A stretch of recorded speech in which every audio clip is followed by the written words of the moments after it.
Police officer arrest black woman. Wrongfully on plane, but what she said scared everyone. In this gripping and eye-opening video, we delve into a shocking incident that unfolded on a commercial flight. A black woman was wrongfully arrested by a police officer, but what she said during the confrontation left everyone in shock and awe. This incident not only highlights the critical issues of racial profiling and injustice, but also showcases the power of courage and resilience in the face of adversity. If you enjoyed the video, please press 1. If not, press 0. Your feedback has inspired me to collect more uplifting and meaningful stories. The flight. The hum of the airplane engines was a constant, rhythmic backdrop as passengers settled into their seats, preparing for yet another flight. Inside the spacious first-class cabin, the scene appeared calm, almost mundane, as those on board read newspapers, flipped through magazines, or worked on their laptops. The soft clink of coffee cups and the quiet murmur of flight attendants greeted the passengers, creating a pleasant, familiar atmosphere that most of them had come to expect from their business travels. But amid the polished suits and business ties sat Amara Johnson, a woman whose composure, elegance, and calm demeanor barely hinted at the complexities of her life. In her early 30s, Amara exuded an air of understated sophistication. Her tailored navy suit hugged her frame with precision, and the understated gleam of her gold watch was just enough to signify success without making her stand out too much. She sat quietly by the window, her eyes glued to a book that appeared well-worn and loved. Yet, what few knew, what no one could guess, was that Amara was not merely a business traveler. Amara was, in fact, much more than she appeared. As the public relations director for the airline, she was on this particular flight incognito, tasked with evaluating the service of the flight crew. She'd often boarded flights under the guise of a regular passenger to ensure that the airline staff was living up to the company's high standards, and today was no different. Her role meant she had the power to observe, analyze, and, when necessary, take corrective actions to ensure that both employees and passengers were treated with the utmost professionalism. She had heard some murmurs about the crew assigned to this flight and suspected that there might be issues. But her task today was simple: observe. The flight crew seemed professional enough, going about their duties as they always did. The head flight attendant, a woman in her 40s, moved through the cabin, greeting passengers with a smile, offering them warm towels, and ensuring their needs were met. Despite the luxury of first class, there was something slightly off about the way the crew handled things, a lack of enthusiasm, perhaps, or an unspoken tension between them. But Amara didn't judge yet. It was too early to tell. Across from her, in the seat next to the aisle, a businessman was already growing irritated with the delays. He huffed loudly as he flipped through the pages of a brochure, barely acknowledging the flight attendants who came to offer drinks. His impatience was palpable, and it didn't take long for Amara to notice his discomfort. She had seen this type before, a person who expected everything to be flawless, who took their frustrations out on the world around them when things didn't go perfectly. She turned her gaze back to her book, allowing her thoughts to wander as she tried to get lost in the pages. But it wasn't long before something caught her attention. The cabin door opened, and Captain William Hartley strode through the aisle. He was tall, broad-shouldered, and exuded the kind of commanding presence that would normally make most people take notice. His pilot's uniform was sharp, his posture straight, and his gaze authoritative. However, there was something about his demeanor that immediately struck Amara as off. She couldn't place it at first, but his arrogance was evident in the way he surveyed the passengers, as if he were already judging them. As he walked past her row, his eyes briefly met hers. There was a flicker of something, disdain perhaps, but it was gone as quickly as it had appeared. He turned back to face the rest of the cabin and spoke in the overly rehearsed tone of a man used to making announcements. "Good afternoon, ladies and gentlemen," he said with a tight smile, his voice smooth and polished but lacking warmth. "We'll be departing shortly. Thank you for flying with us today." Amara's brow furrowed slightly. There was something about him that made her uneasy, though she couldn't pinpoint why. Maybe it was the way he looked at her, as if she wasn't quite fitting into the image of what he believed a business traveler should look like. Or maybe it was something deeper, a sense of superiority that she had often encountered in her career, but rarely in the flight crew. The plane ascended smoothly, and the calm atmosphere inside the cabin returned. Amara's instincts remained on high alert, though. As the crew began their in-flight service, she observed their interactions with the passengers, noting both the positive and negative moments. Her mind, always sharp and critical, catalogued everything. It wasn't long before she noticed the businessman, who had earlier been fidgeting in his seat, now sitting up straight, his face flushed with anger. "My wallet. It's gone," he barked, his voice rising above the hum of the engines. Amara looked up, noting the frustration in his voice and the immediate tension in the air. She wasn't the only one who had heard the cry. Passengers exchanged uneasy glances, some of them pausing to glance in his direction, while others quickly returned to their own business, not wanting to be involved. The flight attendant rushed over to him, her face tight with concern, but trying to remain composed. "Sir, could you please check your seat and your belongings again? Perhaps it fell under the seat," she suggested, her voice calm but strained. The businessman scowled, his voice sharp. "I already checked. It's gone. Someone stole it." He didn't bother to lower his voice, and within seconds, the cabin was filled with whispers. Amara felt her heart rate pick up, her mind already processing the situation. Theft on a plane. It wasn't unheard of, but something about the way the businessman was reacting struck her as odd. His accusations were quick, without hesitation, and his eyes darted around the cabin, landing on each passenger as if searching for a culprit. It was then that Captain Hartley appeared, his expression hard and his tone clipped. "What seems to be a problem here?" he asked, though his voice made it clear that he already knew the answer. The businessman gestured toward the cabin, his voice rising again. "Someone stole my wallet. I had it before boarding, and now it's gone." Amara remained still in her seat, watching as Hartley's gaze swept over the cabin. His eyes paused on her, lingering a moment longer than necessary. And then, without so much as a blink, he began to make his way down the aisle toward her. "Ma'am," Hartley said, his voice now cold and commanding, "I'm going to have to ask you to step aside and allow us to check your belongings." Amara's heart skipped a beat.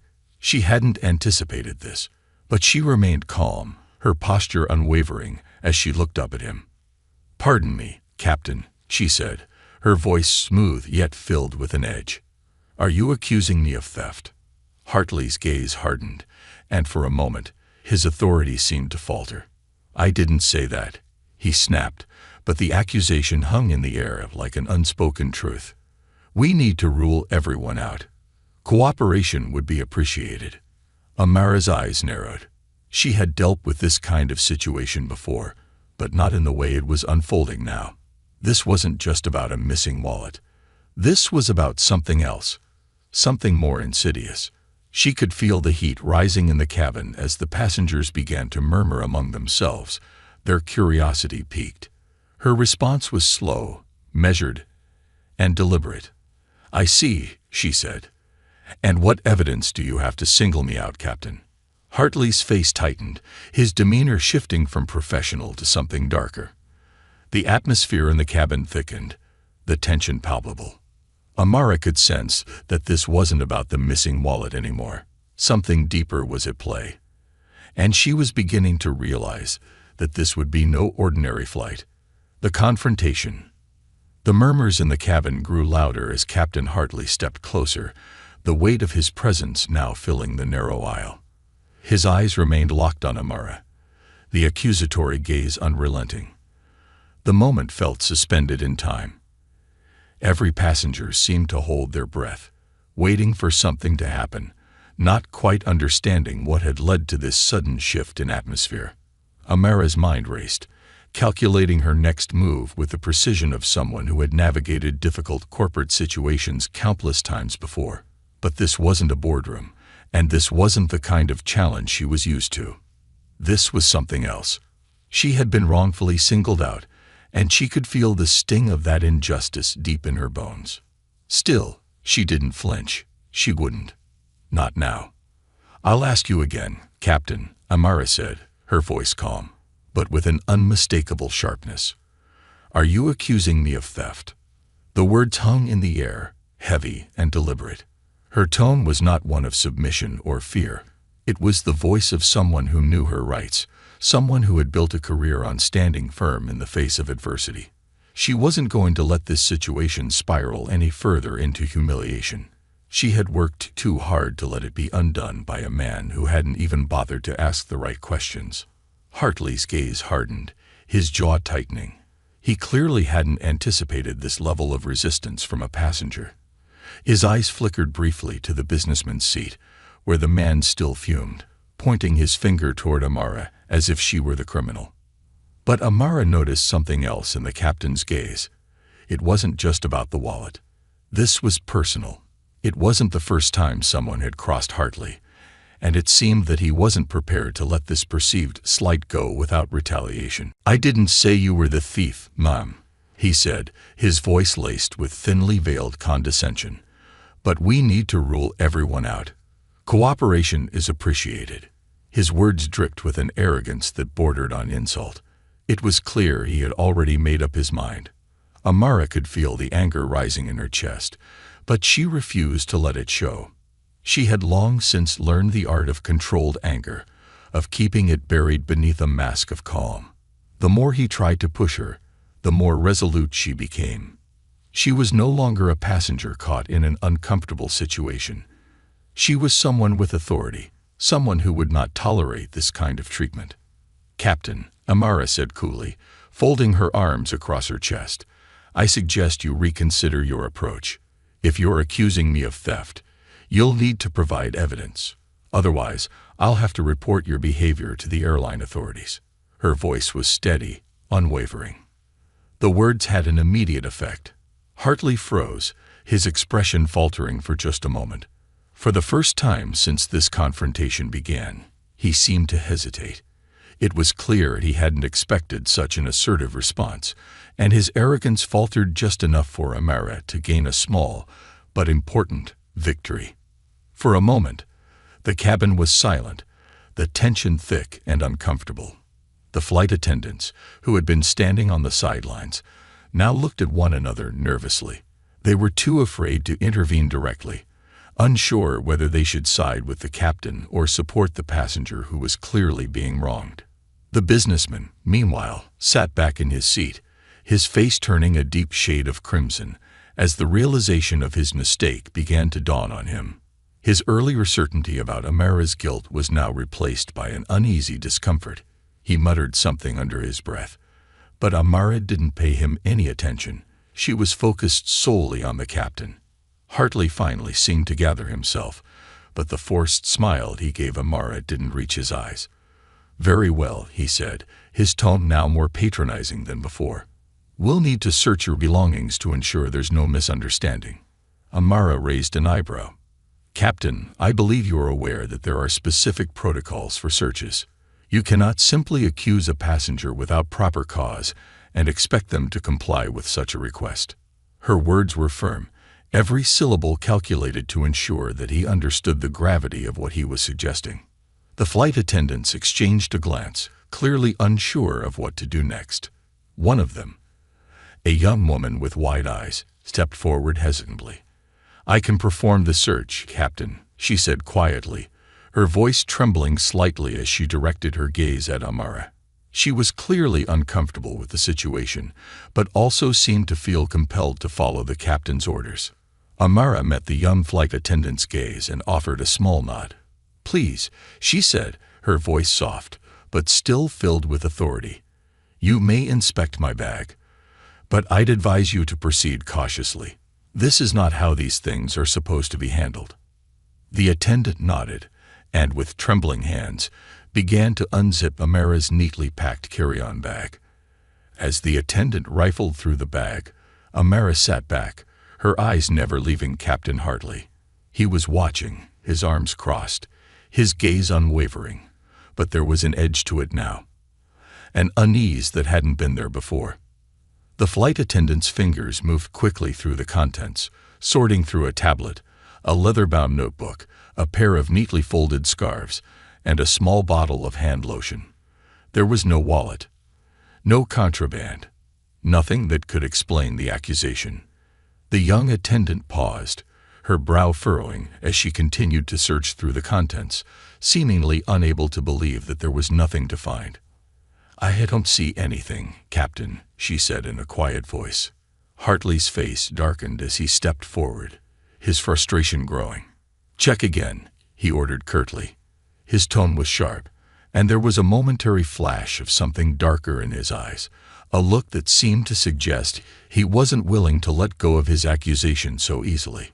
Amara, who had been watching him closely, felt her frustration boiling beneath the surface. She knew exactly what was happening now. This wasn't just about a misplaced wallet. This was about something else entirely. It was about power, control, and Hartley's apparent need to exert dominance over her. "I believe the flight attendant has already checked my bag, Captain," Amara said, her voice steady but firm. "There is nothing there. I suggest we move on from this." But Hartley wasn't ready to let it go. His pride had been wounded, and it was clear that he wasn't going to back down without some form of resolution, even if that resolution meant forcing an innocent woman to submit to further humiliation. As the tension in the cabin mounted, Amara did something unexpected. Without a word, she reached into the inner pocket of her jacket, pulling out an ID badge with the airline's logo. The golden lettering gleamed under the overhead light. Amara Johnson, Public Relations Director. The moment the badge appeared, the entire cabin fell into stunned silence. The flight attendant froze, her hand still hovering over the bag. Even Captain Hartley seemed momentarily stunned, his gaze flickering between the badge and Amara's unflinching expression. Amara's voice broke the silence, her tone unwavering. "Captain Hartley," she said calmly, "I think you'll find that my position with this airline gives me a unique perspective on this situation. I suggest you reconsider your approach before it escalates any further." For the first time, Hartley's facade of control began to crumble. His face turned an uncomfortable shade of red as he read the ID badge.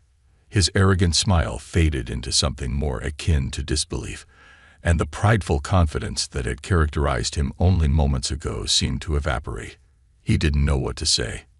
The atmosphere in the cabin shifted, and the other passengers, who had been whispering amongst themselves, fell silent. There was no longer any doubt. Amara wasn't just any passenger. She wasn't someone who could be easily bullied or dismissed. She was someone with authority, someone who could hold Hartley accountable. But the damage had already been done.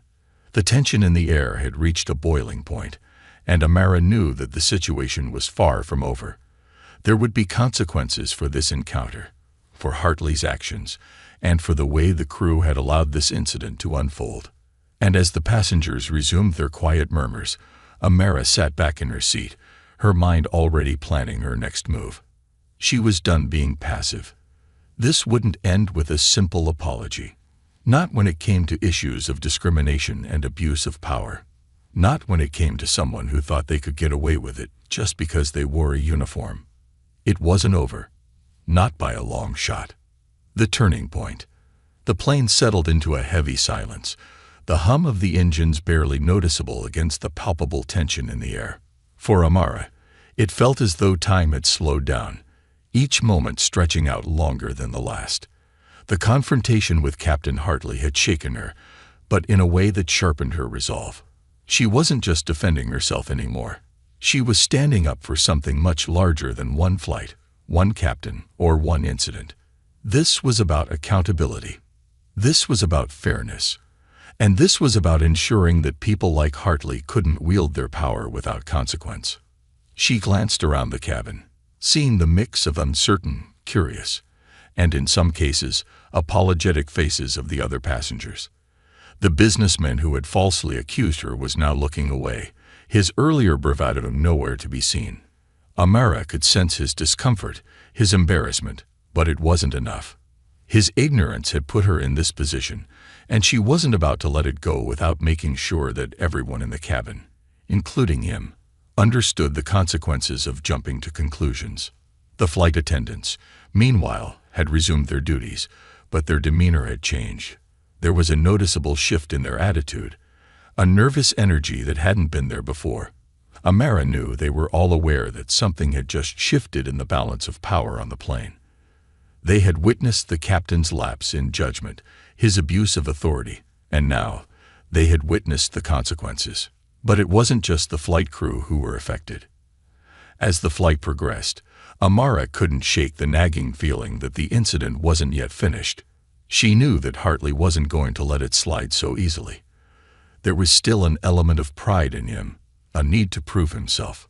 The plane cruised on, the familiar sound of the engines offering a brief moment of respite. Amara leaned back in her seat, her mind racing. She tried to focus on the book in her hands, but the words blurred before her eyes.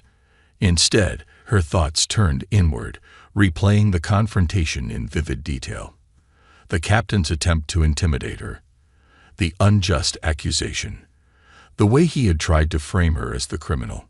She couldn't help but wonder, was this personal for him? Had she somehow triggered something within him? An unconscious bias, perhaps, or was he simply someone who thrived on control? Her reverie was broken by the soft hum of the intercom. The captain's voice filled the cabin once more, but this time, there was a different tone to it.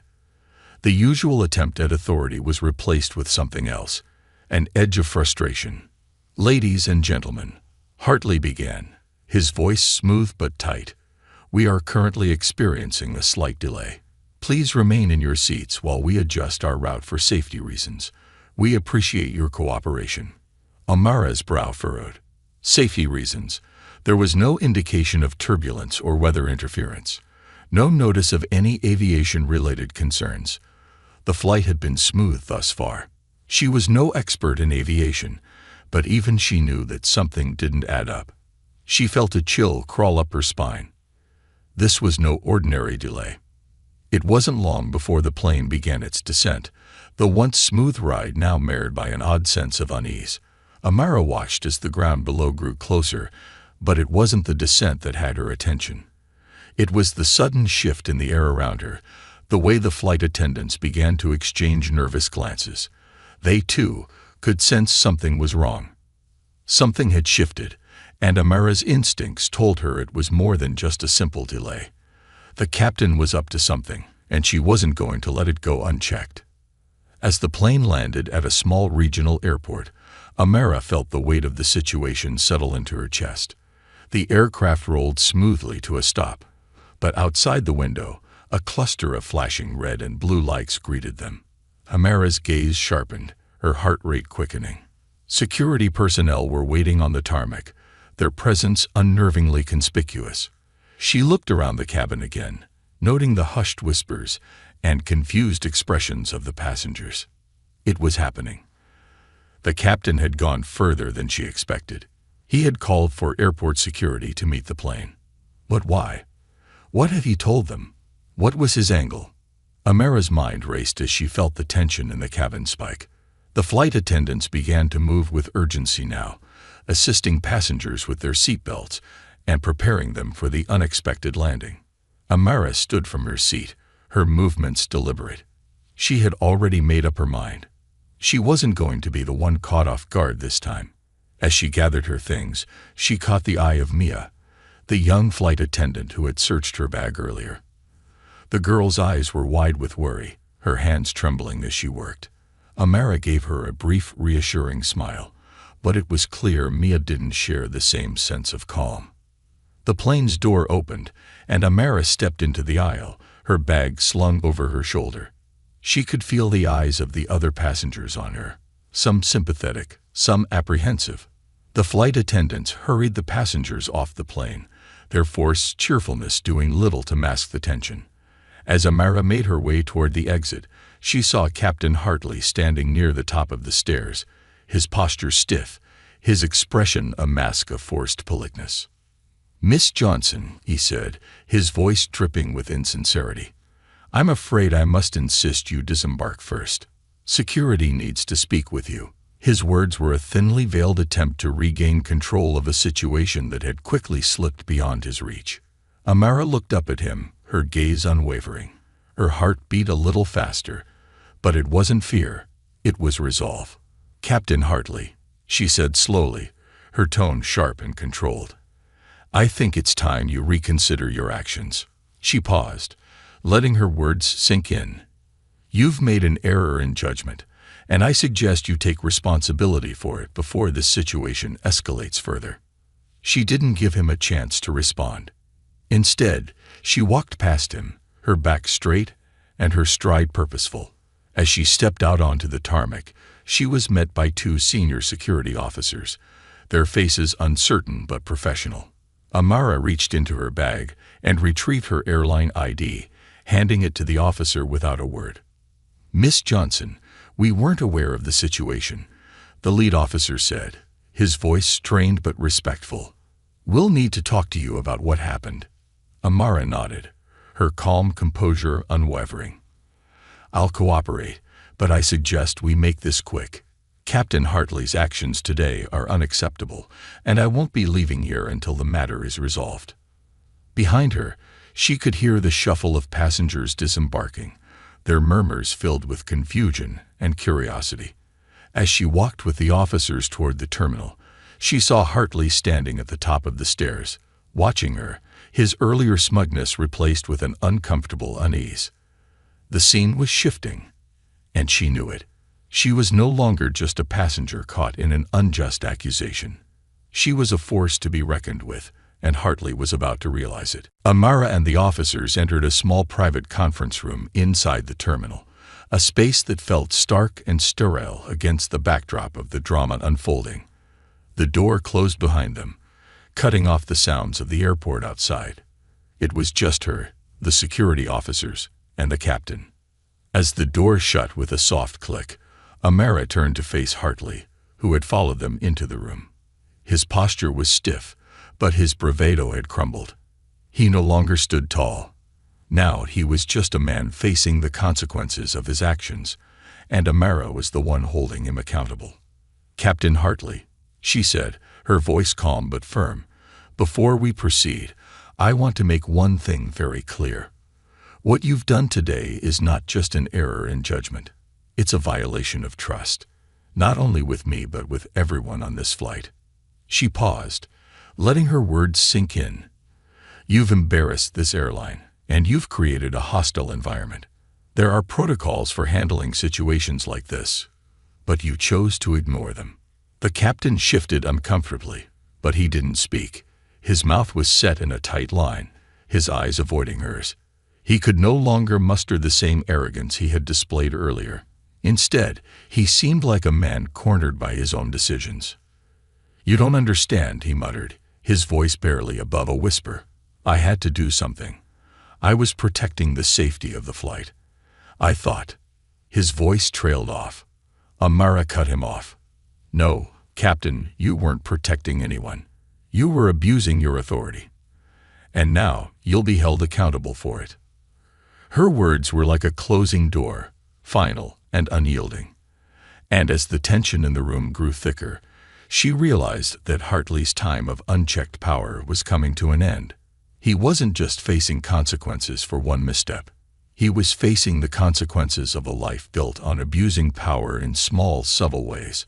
Amara wasn't about to let that go unnoticed. The inquiry had only just begun, and the truth was about to come to light. The unraveling.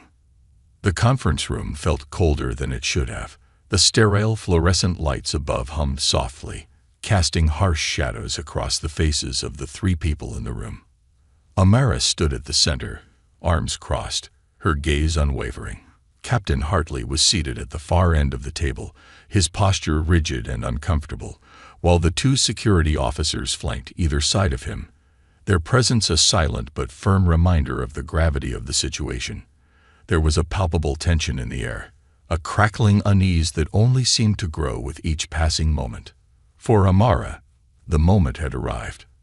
This was no longer just about an inappropriate accusation or a questionable search. It had escalated far beyond that.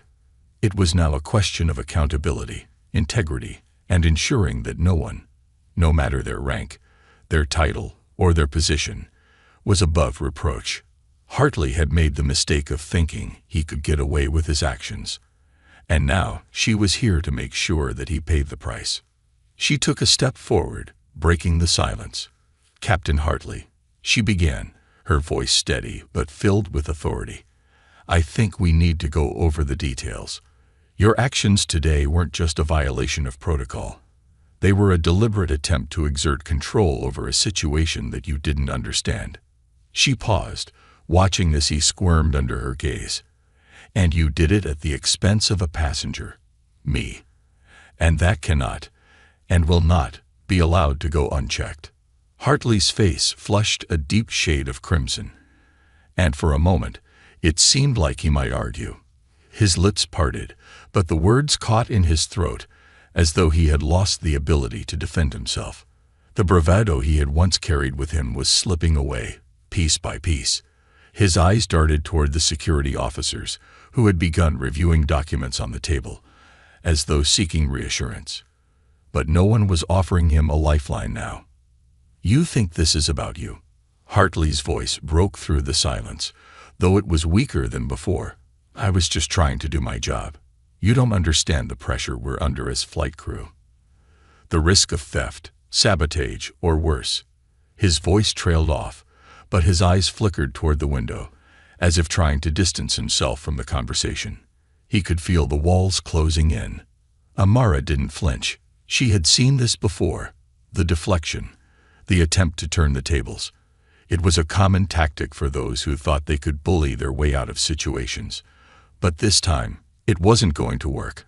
"I understand perfectly, Captain," she said, her tone even. "What I don't understand is why you would single me out without cause, especially when there was no evidence of a crime.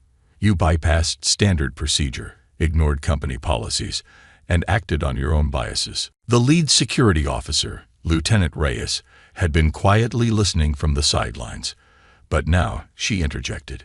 "Captain, we've reviewed the flight attendant statements, as well as those of the passengers. We have no evidence that any theft occurred before you accused Ms. Johnson. In fact, the wallet was found, and there was no security breach. This was an internal issue, one that could have been handled with far more professionalism." Hartley's eyes narrowed, and his jaw tightened. He was on the defensive now, shifting in his seat like a man who knew the ground beneath him was giving way. "But he stammered, trying to gather his thoughts. "She challenged my authority. I had to take control. Challenging authority doesn't warrant a public accusation of theft." Amara countered sharply. "You don't get to accuse people based on your own insecurities. You don't get to invoke authority to cover up mistakes made out of prejudice or frustration." The air in the room grew thick with tension as the reality of Hartley's actions sank in. He had been so certain of his own righteousness, so convinced that he could manipulate the situation to his advantage. But now, every word he spoke felt hollow. It was clear to everyone in the room, including the two security officers, that his position was untenable. Amara's mind was clear now. Her professional training, years of managing delicate corporate disputes, and her own personal experiences navigating systemic biases had all come to a head in this moment. She was no longer just a public relations director for the airline. She was a representative of fairness, of integrity, and of accountability. And Hartley was about to learn that actions have consequences, no matter how high up the ladder you think you are. She took another step forward, her eyes locking with Hartley's. "Captain Hartley, you violated company policy and the trust of everyone on board that plane. You jeopardized the safety and well-being of a passenger by falsely accusing her of a crime she didn't commit. And now you're trying to justify it with a string of excuses." Amara could see that he was beginning to realize the full extent of what he had done. His earlier arrogance was gone, replaced by an air of desperation. The momentary glimmer of self-justification in his eyes was fading, replaced by the cold weight of reality. He had failed, and now he had nowhere to hide. "Let's make something clear," she continued, her voice firm. You're not going to intimidate me. You're not going to bully me or silence me with your position. I will make sure that the right people hear about this. The reputation of this airline is at stake, and I will not let your actions damage it. Hartley shifted again, his discomfort growing. You're overreacting, he muttered, though it lacked conviction. This is just a misunderstanding. I was doing my job. No, Amara said firmly, shaking her head. This is not a misunderstanding. This is you using your position to target someone because of your own biases. And now you'll have to face the consequences of that. The lieutenant glanced at Amara, then back at Hartley. Captain, she said, her voice calm but resolute, we've already initiated an inquiry into this incident.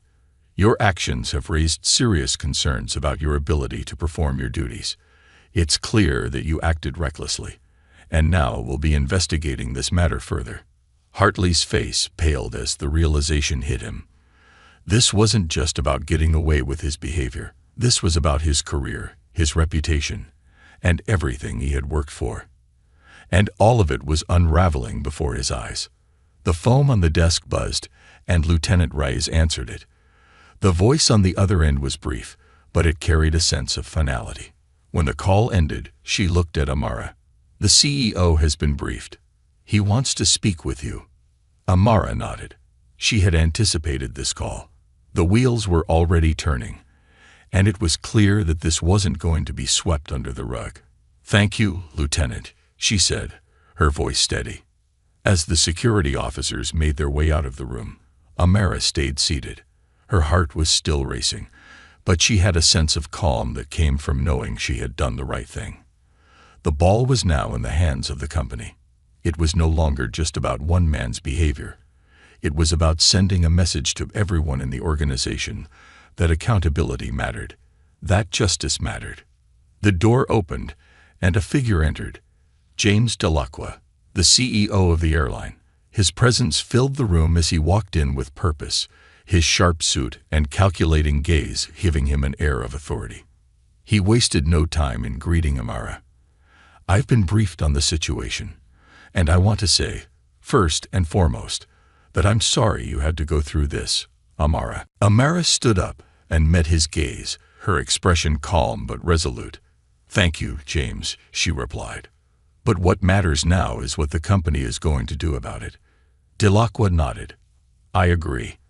This behavior is completely unacceptable, and it cannot be allowed to continue. Captain Hartley's actions today have violated the core values of this airline. I will ensure that this is fully investigated and that appropriate action is taken. As he spoke, Amara felt a sense of relief, but it was tempered by the knowledge that this was just the beginning. There would be more to address. There would be difficult conversations ahead. But for the first time in a long time, Amara felt confident that the right things were going to be done. Hartley's actions had triggered a series of events that would shake the very foundation of the airline. But it had also given Amara the chance to make a difference, to stand up for what was right, and to demand that justice be served, no matter the cost. The investigation was far from over, but one thing was certain. Amara was not going to let this go. Not now. Not ever. And as she stood there in that cold, sterile room, with the CEO of the airline beside her, Amara knew that this was more than just a personal victory. This was a victory for anyone who had ever been overlooked, underestimated, or unfairly targeted. It was a reminder that, no matter how powerful someone may seem, they are never untouchable. The turning tide. The terminal was a blur of activity as Amara stepped out of the conference room, the quiet hum of the fluorescent lights replaced by the chatter of travelers, the click of rolling suitcases, and the distant announcements echoing through the air. Despite the scene of normalcy around her, Amara could feel the weight of everything she had just faced. The tension of the last few hours still gripped her, but now it was laced with a sense of something far more powerful: resolve.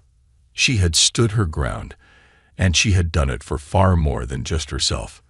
This was a fight for dignity, for accountability, for fairness. She walked briskly through the terminal, the security officers in tow, their presence a subtle but necessary reminder of how serious the situation had become. The walls of the airport stretched out around her, an impersonal backdrop to a moment that would shift the course of her career.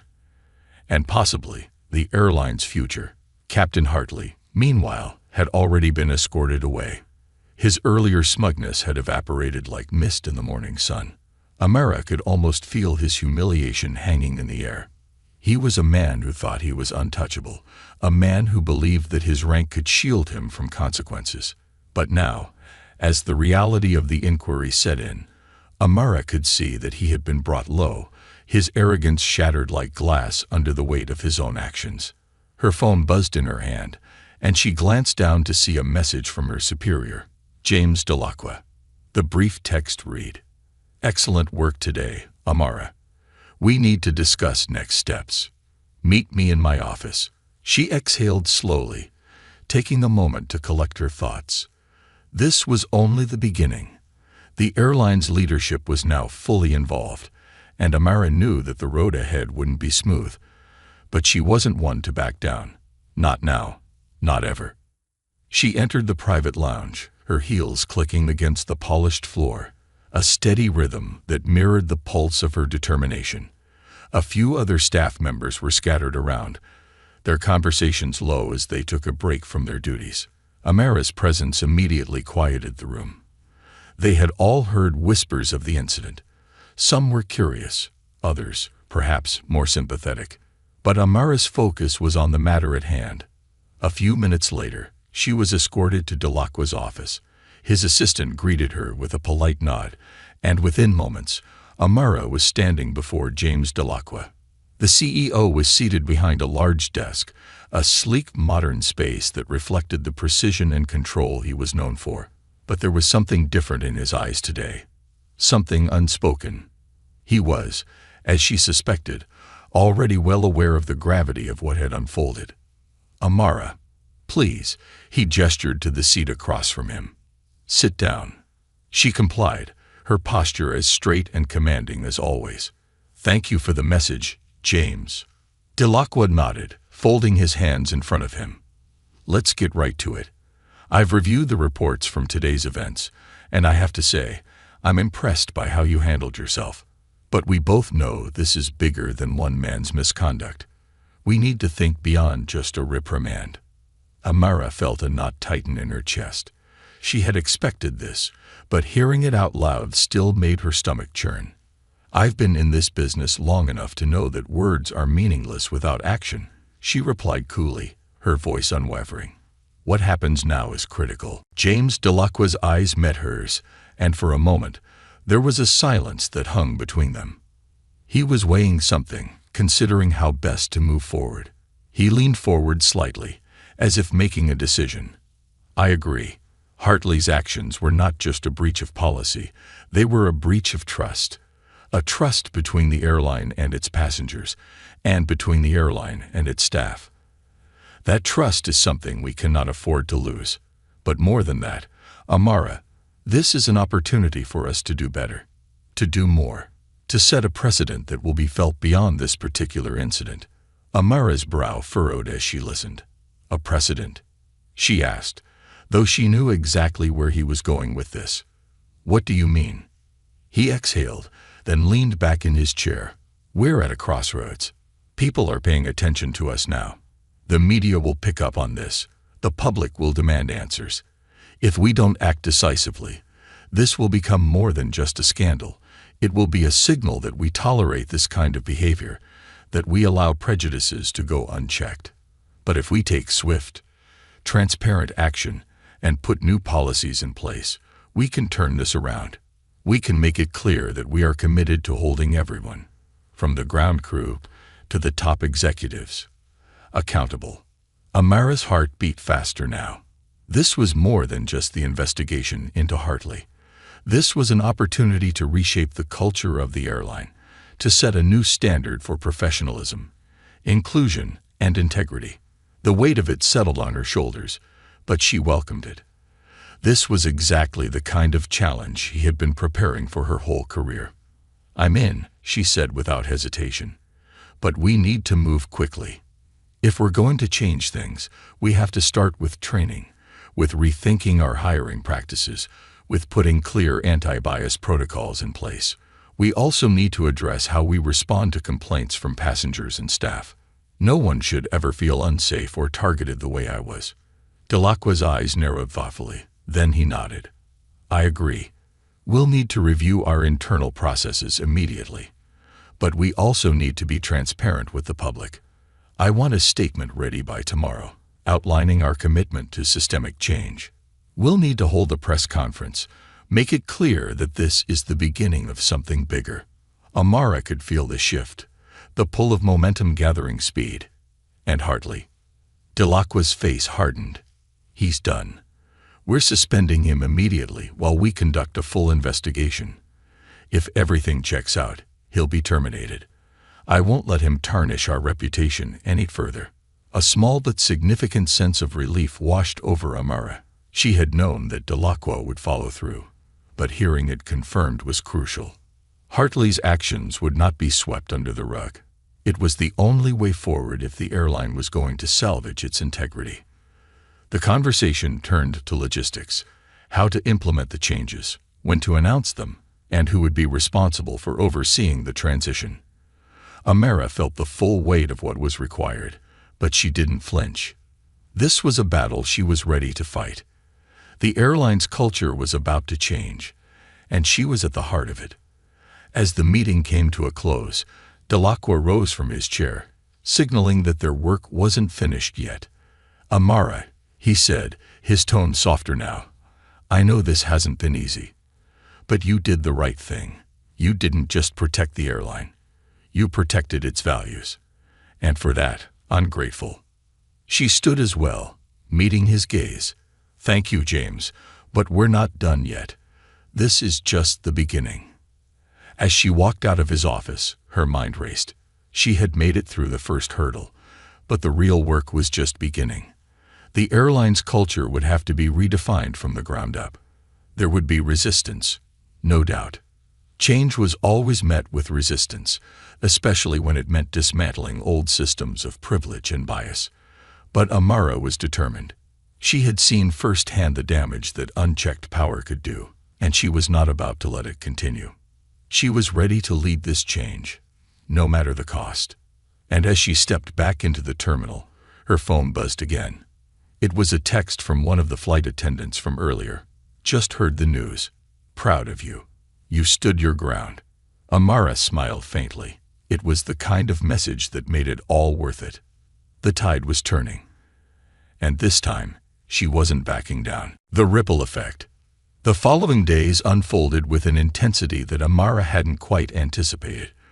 What had begun as a simple, routine evaluation of in-flight service had morphed into something far more significant, a landmark moment in her career, and one that would reshape the direction of the airline. The ripple effect of Captain Hartley's actions, and the fallout from his arrogance, was spreading fast, and Amara found herself at the epicenter, guiding the company through uncharted waters. The press conference, held just 48 hours after Hartley's suspension, was a carefully orchestrated spectacle. The airline had drafted a public statement acknowledging the breach of trust and promising swift reforms. The PR team had worked tirelessly to create a narrative that wouldn't just defend the company's integrity, but would highlight its commitment to evolving and addressing systemic issues head-on. Amara knew how critical this moment was. The public eye was on them, and the stakes were high. The day of the conference, Amara stood backstage, her nerves taut, her breath steady. She adjusted her navy blazer, her power color, as she called it, and gave herself one last look in the mirror. The confidence she exuded was not just a product of her external appearance, but an inner strength she had cultivated through years of facing adversity head-on. As she stepped onto the stage, the harsh lights hitting her from every direction, Amara immediately locked eyes with the camera lenses that focused on her. She could feel the collective breath of the room hold, as journalists, reporters, and executives all waited to hear what she would say. Behind her, the CEO, James Delacroix, stood with a calm demeanor, as was expected of him. But this moment was Amara's, and she knew it. "Good morning," Amara began, her voice clear and authoritative, carrying across the room. "Thank you all for being here today. We stand before you not only as a company, but as individuals who understand that trust is the foundation of our business. The events of the past week have shaken that trust, and I want to assure you all that we are taking immediate and deliberate action." She paused for a moment, allowing her words to settle in the air. The room was silent, waiting. The weight of what she was about to say, and how it would shape the airline's future, was not lost on her. "Our company is built on values of respect, fairness, and professionalism. When one of our own, in a position of power, chooses to act in a way that undermines those values, it is not only a failure of leadership, but it is a failure to every single person who trusts us, passengers, employees, and the communities we serve." She let her gaze sweep across the room, making sure every journalist and executive knew that her words weren't just for show. She was speaking from a place of conviction. Captain William Hartley's actions were inappropriate, discriminatory, and inconsistent with the high standards we expect from our staff. His behavior, which led to an unlawful search and a wrongful accusation, will not be tolerated. We have suspended him, pending a full investigation, and if the inquiry confirms the violations we believe have occurred, he will be terminated from the company. A few murmurs rippled through the room as journalists quickly scribbled notes. But Amara didn't pause to let them digest.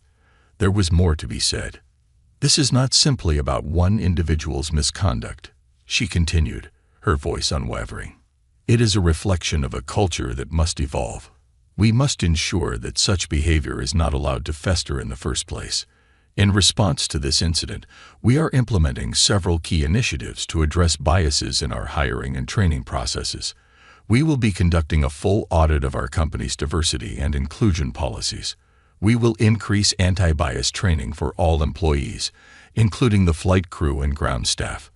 And we will establish a clear and transparent protocol for handling customer complaints, ensuring that no one feels unsafe or marginalized when flying with us." Amara's words struck with precision. She had fought long and hard to get this moment, to ensure that the company didn't just apologize, but took responsibility. It wasn't enough to condemn Hartley. They had to show the world, and more importantly, their passengers and employees, that they were committed to real, meaningful change. "As a leader within this company, I take full responsibility for this lapse in judgment. I failed to recognize the deep-seated issues that allowed this kind of behavior to go unchecked. But we will fix it. Not tomorrow, not next month, but now.